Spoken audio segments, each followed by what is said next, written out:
ಜಾತ್ರೆಯಲ್ಲಿ ಒಂದು ಸುತ್ತು. ಪ್ರಶ್ನೆಗಳು. ಒಂದು ವಾಕ್ಯ. ಜಾತ್ರೆಯಲ್ಲಿನ ಅಂಗಡಿಗಳನ್ನು ನೋಡಿ ವೇಣು ಏನೆಂದು ಆಶ್ಚರ್ಯ ವ್ಯಕ್ತಪಡಿಸಿದನು. ಜಾತ್ರೆಯಲ್ಲಿನ ಅಂಗಡಿಗಳನ್ನು ನೋಡಿ ವೇಣು, ಅಬ್ಬಾ, ಅಜ್ಜ, ಇಲ್ಲಿ ಎಷ್ಟೊಂದು ಅಂಗಡಿಗಳಿವೆಯಲ್ಲ, ಪ್ರತಿದಿನವೂ ಹೀಗೆ ಇರುತ್ತವೆಯೇ ಎಂದು ಆಶ್ಚರ್ಯ ವ್ಯಕ್ತಪಡಿಸಿದನು. ದೊಂಬರಾಟದ ಹುಡುಗಿ ಯಾವ ಸಾಹಸ ಮಾಡುತ್ತಿದ್ದಳೋ. ದೊಂಬರಾಟದ ಹುಡುಗಿ ಯಾವ ಆಧಾರವೂ ಇಲ್ಲದೆ ತಂತಿ ಮೇಲೆ ನಡೆಯುವ ಸಾಹಸ ಮಾಡುತ್ತಿದ್ದಳೋ. ದೊಂಬರಾಟದ ಹುಡುಗಿಯನ್ನು ಕಂಡ ರಶ್ಮಿಗೆ ಕಾಡಿದ ಪ್ರಶ್ನೆಗಳೇನು. ದೊಂಬರಾಟದ ಹುಡುಗಿಯನ್ನು ಕಂಡ ರಶ್ಮಿಗೆ ಕಾಡಿದ ಪ್ರಶ್ನೆಗಳು. ಈ ರೀತಿ ಚಿಕ್ಕ ಮಕ್ಕಳನ್ನು ದುಡಿಸುವುದು ತಪ್ಪಲ್ಲವೇ? ಅಲ್ದೆ ಅವಳೂ ನಮ್ಮಂತೆ ಶಾಲೆಗೆ ಹೋಗಬೇಕಲ್ಲವೇ? ಅಜ್ಜನು ವೇದಿಕೆ ಮೇಲೆ ಯಾವ ಯಾವ ಕಾರ್ಯಕ್ರಮಗಳು ನಡೆಯುತ್ತವೆ ಎಂದು ಹೇಳಿದನು. ಅಜ್ಜನು ವೇದಿಕೆ ಮೇಲೆ ನಾಟಕ, ಯಕ್ಷಗಾನ, ಬಯಲಾಟ, ನೃತ್ಯ ಮುಂತಾದ ಕಾರ್ಯಕ್ರಮಗಳು ನಡೆಯುತ್ತವೆ ಎಂದು ಹೇಳಿದನು. ಜಾತ್ರೆಯಲ್ಲಿ ತೆರೆದಿಟ್ಟ ಪದಾರ್ಥಗಳನ್ನು ತಿನ್ನಬಾರದು ಏಕೆ?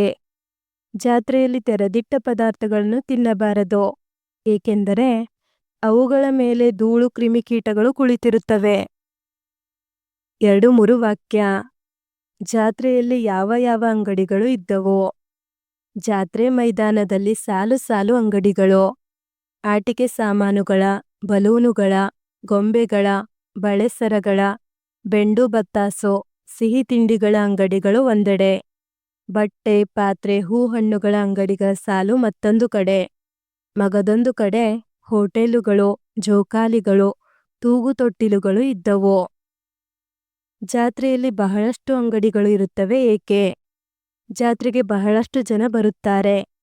ಬಂದವರು ತಮಗೆ ಬೇಕಾದುದನ್ನು ಕೊಂಡುಕೊಳ್ಳಲು ಅನುಕೂಲವಾಗಲೆಂದು ದೂರದ ಊರುಗಳಿಂದ ವ್ಯಾಪಾರಸ್ಥರು ಬರುತ್ತಾರೆ. ಅಲ್ಲದೆ ಒಳ್ಳೆಯ ಮಾರಾಟವಾಗುತ್ತದೆ ಎಂದು ಜಾತ್ರೆಯಲ್ಲಿ ಬಹಳಷ್ಟು ಅಂಗಡಿಗಳು ಇರುತ್ತವೆ. ರಥದ ನಿರ್ಮಾಣದ ಬಗ್ಗೆ ಇರ್ಫಾನ್ ಏನೆಂದು ಹೇಳಿದನು? ರಥದ ನಿರ್ಮಾಣದ ಬಗ್ಗೆ ಇರ್ಫಾನ್, ರಥವನ್ನು ನಿರ್ಮಿಸಿದವರು ನಮ್ಮ ತಂದೆ, ಜೊತೆಗೆ ಅವರ ಗೆಳೆಯರಾದ ರಮೇಶ್, ಜಾರ್ಜ್, ಮಹಮ್ಮದ್, ವಿನ್ಸೆಂಟ್, ಶಂಕರಪ್ಪ ಇತರರು ಸೇರಿ ರಥ ನಿರ್ಮಿಸಿದ್ದಾರೆ ಎಂದು ಹೇಳಿದನು. ಅಜ್ಜನು ಶಿಕ್ಷಣ ಮತ್ತು ಪ್ರಾಣಿಗಳಿಗೆ ಸಂಬಂಧಿಸಿದಂತೆ ಮಕ್ಕಳಿಗೆ ಏನೆಂದು ಹೇಳಿದನು?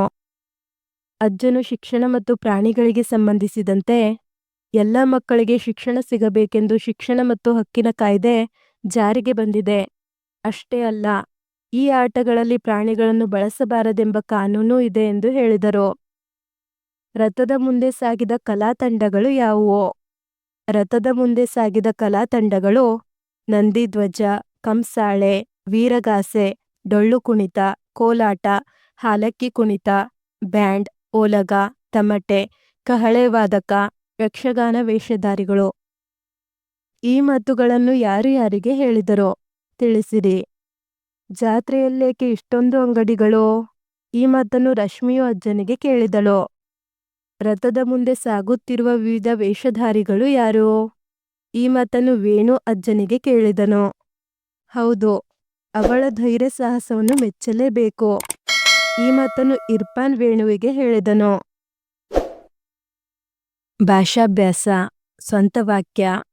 ಆಕರ್ಷಿಸು. ಹೂಗಳು ದುಂಬಿಗಳನ್ನು ಆಕರ್ಷಿಸುತ್ತವೆ. ಕುಶಲತೆ.